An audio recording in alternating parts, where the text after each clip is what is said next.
Hey guys, welcome back to Optin influencers. आप सभी का बहुत बहुत स्वागत है बिटकॉइन अपडेट वीडियो में। क्विक अपडेट होगी क्योंकि आज मुझे बात करनी है फाइनली कजाकिस्तान इश्यू के ऊपर, जो अभी रिसेंट में बहुत ज़्यादा सुर्खियों में रहा है बिटकॉइन को लेकर। तो फिलहाल मैंने आप लोगों को चाइना के क्रैकडाउन के बारे में बताया था, तब से गाइड करता आ रहा हूँ हैश रेट को लेकर, माइनिंग को लेकर कि क्या हो रहा है, कैसे माइनिंग इफेक्ट डालती है हैश रेट पर। और ज़रूरी नहीं कि हैश रेट गिरने से बिटकॉइन का प्राइस गिरे, ठीक। और जरूरी ये भी नहीं कि बिटकॉइन का हैश रेट उठ रहा है तो प्राइस उठे, बट जनरली ये होता है, बट हमेशा हो ये नहीं जरूरी। पहले बात करेंगे बिटकॉइन को लेकर, जल्दी से जल्दी चार्ट पे चलेंगे, फिर न्यूज डिस्कस करेंगे।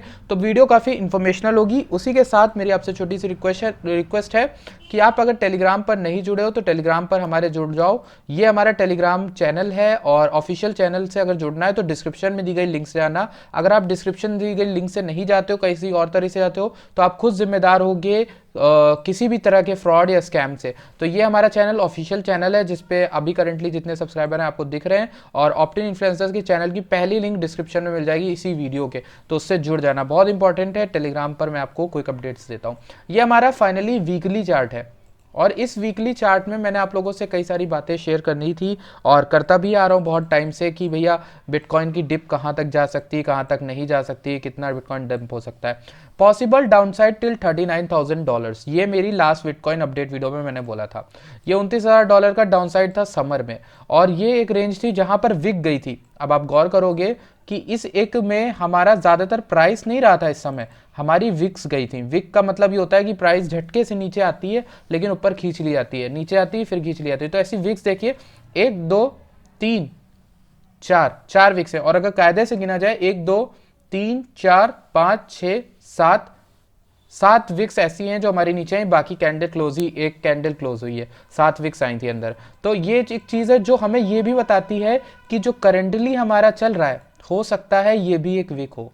मतलब मेरे कहने का मतलब क्या है कि ये जो बिटकॉइन की रेड कैंडल इतनी नीचे आ गई है, हो सकता है ये अचानक से ऊपर खींच जाए और जो वीक की क्लोजिंग हो वो इसी के ऊपर हो। पर जो ये वीक है, ये जो विक है, ये विक साबित हो जाए। जो करेंटली हम नीचे गए हुए हैं ये एक विक साबित हो जाए, ये एक पॉसिबल सिनेरियो है। और हो सकता है हम सिर्फ विक में हो, और विक में क्या होता है, लॉट्स ऑफ सेलिंग होती है, बहुत ज्यादा लोग लॉस में बुक करते हैं, लॉस बुक करते हैं और मार्केट से चले जाते हैं। ज्यादातर इसमें विक्स में वही लोग होते हैं जो रिटेल ट्रेडर्स होते हैं, जो नए नए मार्केट में आए होते हैं, 1 2 महीने पहले ही टॉप बाय कर लिया होता है उन्होंने और एग्जिट करके चले जाते हैं डर के मारे, ठीक। और जो पुराने लोग होते हैं वो तो जान गए होंगे अब फिलहाल, तो वो होल्ड करेंगे। पर ये कैंडल जो इस वीक की जो कैंडल है, ये डिसाइड करेगी कि हम विक में हैं, यानी कि हम सिर्फ एक फेक ब्रेक सेल ऑफ में, ज्यादा ही सेल ऑफ में, या फिर हम एक्चुअल में नीचे आ रहे हैं। अब आपको वर्स्ट साइड सिनेरियो बता देता हूं। अप साइड सिनेरियो आप लोग को पता ही, उसमें बताने की जरूरत कुछ है नहीं। 48,000 49,000, या फिर आप कह सकते हो $50,000 के ऊपर का अपसाइड है, उसके ऊपर चले गए तो हम सिक्योर हो ही जाएंगे ऑब्वियसली। लेकिन अभी नीचे का देखना ज्यादा इंपॉर्टेंट है हमारा, कि बिटकॉइन कितना नीचे आ सकता है। मैंने आपके लिए ग्रीन जोन ये ड्रॉ किया था, क्यों ड्रॉ किया था, पिछली कुछ कैंडल्स को ऑब्जर्व करके। इसके एकदम नीचे पॉसिबल है हमारा कि ये जो पॉइंट में जरा सी दूरी रह गई है अभी, वो पॉसिबल है नीचे आना। अब बात कर लेते हैं हम लोग एक और चीज को लेकर। हमने आपसे एक और चीज शेयर की थी, वो था बुलिंजर बैंड। और बुलिंजर बैंड की बॉटम को हमने कई बार टच किया है पिछले, अगर आप देखोगे एनालिसिस में तो पिछले कई बार हमने टच किया है। तो बेसिकली अभी बुलिंजर बैंड कहाँ बैठा है, नीचे। अगर आप यहाँ पर वैल्यू देखो तो 30 अराउंड कितना चल रहा है, 38,700 तक आ गया है बुलिंजर बैंड। मतलब कि ऐसा हो सकता है कि बिटकॉइन की एक विक जाए, अभी भी और नीचे जाए और यहां तक जाए। कितना, 38,700 के आसपास करंटली अभी ये इतना ही चल रहा है, तो भैया इतना ही एक्सपेक्ट करूंगा। और अगर मैं आपको यहां से इसका वो बताऊं कि कितने परसेंटेज होगा ये, तो ये परसेंटेज होगा लगभग करंट प्राइस से, मेरे ख्याल से करंट प्राइस से हो जाएगा ये आपका, आई थिंक अभी 6% और गिर सकता है बिटकॉइन। ये मैं आपको एक जो है पॉसिबल बता रहा हूँ वे, कि 6% बिटकॉइन और गिर सकता है। और अगर ये 6% गिर के बायर्स ने यहाँ से उठा लिया बिटकॉइन को, जरा भी उठा लिया, हल्का सा भी, तो समझ लो आप बिटकॉइन बहुत ज़्यादा सेफ हो जाएगा हमारा, ठीक। और ये एक अच्छी चीज़ होगी, बुलिश सिनेरियो हो जाएगा हमारे लिए कि यहाँ पे सेलिंग हो चुकी है मेजॉरिटी। अब मैं आपको खबर बता देता हूँ, जो खबर हमारे लिए थोड़ी बहुत कंसर्निंग है, और उसकी वजह से एक पॉसिबल सिनेरियो, बहुत से लोग बोल रहे होंगे आपसे कि बिटकॉइन $30,000 आ रहा है, जो कि ये वाली लाइन है। अगर मैं मार्क करूं आपके सामने 34,000 35,000 और 35,000 तक क्लोजिंग, और विक जा सकती है 30,000 फिर से। तो 30,000 तो एक ऐसा जोन है जो भैया बहुत स्ट्रांग जोन है नीचे वाला, लेकिन 30,000 जाएगी कि नहीं वो हम डिस्कस कर लेते हैं। अगर बिटकॉइन की प्राइस 30,000 जाती है तो बिटकॉइन को कितना नीचे जाना होगा ये हम जरा देखें तो 27% लगभग और नीचे जाना होगा बिटकॉइन के प्राइस को यहाँ से। और बिटकॉइन का प्राइस अगर 27% यहाँ से नीचे जाएगा तो ऑल्ट कॉइन यहाँ से 50% और समझ लो नीचे जाएंगे, कुछ को छोड़कर गिने चुने 27% और नीचे आएंगे। तो डरा रहा हूँ क्या मैं? नहीं, डरा नहीं रहा हूँ। सबसे पहले एक छोटी सी चीज़ कि I am not a financial adviser, please do your own research. मैं यहाँ पर सिर्फ अपनी रिसर्च आपके साथ शेयर करता हूँ, डॉक्यूमेंट करता हूँ और जो न्यूज़ है वो शेयर करता हूँ। तो प्लीज़ कोई भी फाइनेंशियल डिसीजन मेरे एनालिसिस पर मत लीजिएगा। और ऐसा बहुत बार होता है कि लोग ले लेते हैं और फिर कसूरवार ठहराते हैं। मैं सिर्फ आपको एक पॉसिबल चीज़ बता रहा हूँ, डाउनफॉल की 38,000 39,000 तक बनता है सिनेरियो। दूसरा सिनेरियो हमारा 30,000 का कब बनेगा, इसको लेकर मैं एक चीज़ बताता हूँ क्यों बनेगा, कब बन सकता है। मतलब इवेंट्स को मैं रिलेट करने की यहाँ पे कोशिश कर रहा हूँ। इवेंट ये है, bitcoin miners caught in an internet blackout amid bloodshed in Kazakhstan.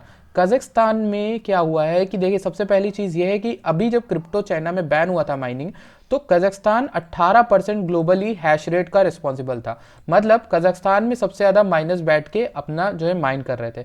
पर रिसेंटली कुछ लोग वहाँ पर प्रोटेस्ट कर रहे हैं वहाँ की गवर्नमेंट से कि जो फ्यूल के प्राइसेस बढ़ रहे हैं, या चाहे वो कोयला हो चाहे वो कुछ भी हो, तो फ्यूल के प्राइसेस, इलेक्ट्रिसिटी के प्राइसेस बहुत बढ़ गए। तो वहाँ की जनता जो है वो प्रोटेस्ट वगैरह कर रही है कि ये सब प्राइसेस कम किए जाए। अब प्राइसेस कम करने हैं या फिर अपने देश की जो एनर्जी है उसको बचाना है, तो कजाकिस्तान के पास एक ऑप्शन बचता है, वही है बिटकॉइन माइनिंग को पूरी तरह से बंद कर देना, बैन कर देना अपने वहाँ से।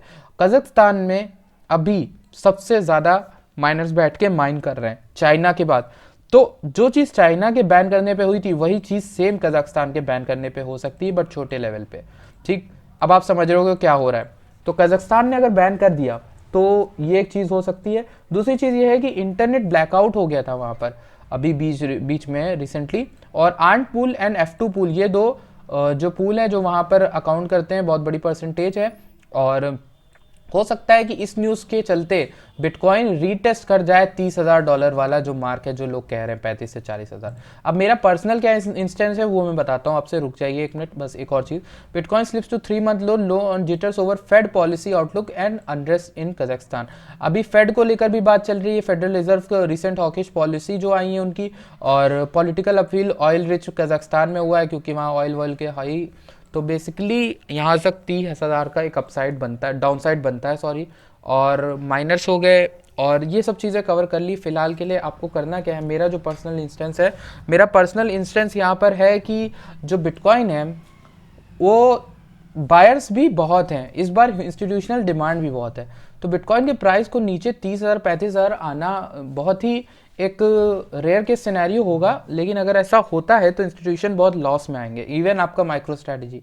तो ऐसा कुछ होने नहीं देना चाहिए, या फिर अगर होगा भी तो जो बुलिश न्यूज़ होंगी ये कंपनीज इंस्टीट्यूशन कुछ ऐसे न्यूज़ निकालेंगे, या फिर आप मान लो स्पॉट ETF लॉन्च हो जाता है तो पुश करते हैं, ऑर्गेनाइजेशन कुछ ना कुछ करती ज़रूर है, अपना भी तो प्रॉफिट बनाना है ना। मार्केट अगर इतनी डिप होती है तो उनको प्रॉफिट बनाना है। तो एक जो पॉसिबल है कि यहाँ तक आने का पॉसिबिलिटी ज़रूर है कि अगर बहुत ज़्यादा डर पैनिक क्रिएट होता है, लेकिन मेरे ख्याल से यहाँ से हम बॉटम ऊपर चले जाएंगे। पहला मेरा जो यही है इंस्टेंस कि भैया हम यहीं से ऊपर चले जाएंगे बॉटम टच करके बुलिंजर का डाउनवर्ड। दूसरा यही है कि नीचे से आएंगे, लेकिन जाएंगे हम ऊपर ही, ये बात हमारी तय है। और फिलहाल के लिए यही एनालिसिस, आई होप आपको अच्छा लगा। और ये हमारे जो टेलीग्राम है उससे जुड़ना मत भूलिएगा। मिलता है आपसे नेक्स्ट वीडियो में। Thank you so much.